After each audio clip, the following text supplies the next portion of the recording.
তালামিজে ইসলামিয়া মানুষের একটি নিরাপদ আশ্রয়স্থল, যেখানে গেলে সে প্রতারিত দুনিয়ার ক্ষেত্রে হবে না, আখিরাতের ক্ষেত্রে হবে।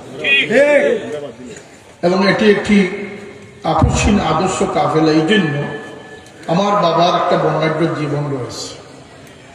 আমি কোনো এই জকিগঞ্জের মাটিতে আমি কোনো আগাছা নয়।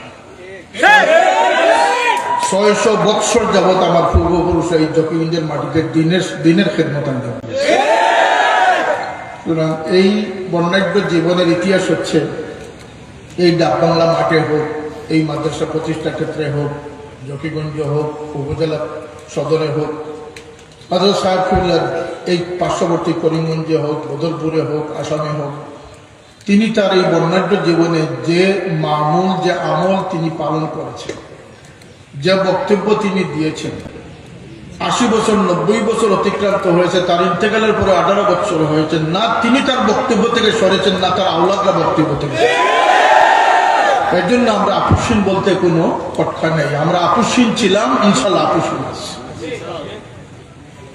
তালামিজে ইসলামে যারা করবেন, যারা তালামিজে ইসলামের মধ্যে স্বাদ আস্বাদন করেছেন, তালামিজে ইসলামিয়ার কর্মীদের আজকে উপচে পড়া ভিড় এই বৃষ্টির দিনে। উপরন্তু দুঃখের সাথে বলতে হয় যে আমি ইতিমধ্যে বেশ কয়েকটা উপজেলা সম্মেলন করেছি। প্রত্যেক জায়গায় আমি স্থানীয় নেতৃবৃন্দ, সাংবাদিক, প্রশাসন সকলের সহযোগিতা পেয়েছি। এমনকি আমি বিভিন্ন জায়গায় পুলিশ প্রটোকল আমি করেছি। আজকে জকিগঞ্জে বড় অসহায় অবস্থায়, যেমন এক অপরিচিত মানুষ হিসাবে আজকে আমার এই প্রোগ্রাম করতে হচ্ছে। আমি জানি না আমি জানি না যে আজকের এই এত সুন্দর নুরানি পরিবেশের একটা মাহফিল, যেটি সকল মুমিনের কাম্য হওয়া উচিত। আমরা মানুষ হব, মুমিন হব, আদর্শ হব, তাতে কারো দ্বিমত আছে? এটা নিয়ে গাত্রদাহ কেন, গায়ে জ্বলে কেন, প্রশাসন থেকে আমাকে বাধাগ্রস্ত করা হচ্ছে কেন?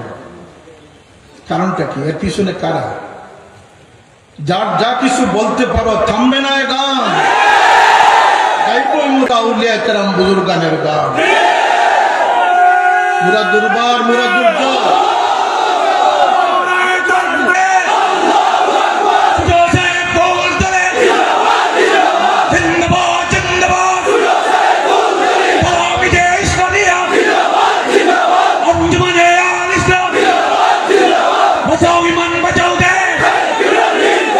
তকবীর না এখন দিবেন না, স্লোগান অনেক করেছে।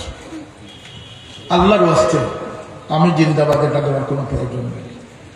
আমার মতো লক্ষ জনের প্রাণ দিয়ে ইসলাম এ পর্যন্ত এসেছে। যদি আমারও 100বার প্রাণ দিতে হয়, আমি 100বারের জন্য, তবু আপনারা দিনকে অগ্রসর করুন।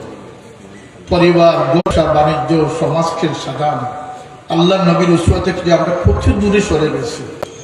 আজকে নিউজ পেপার হোক, সোশ্যাল মিডিয়া হোক, আজকে আমাদের আর কি দেখার বাকি রয়েছে?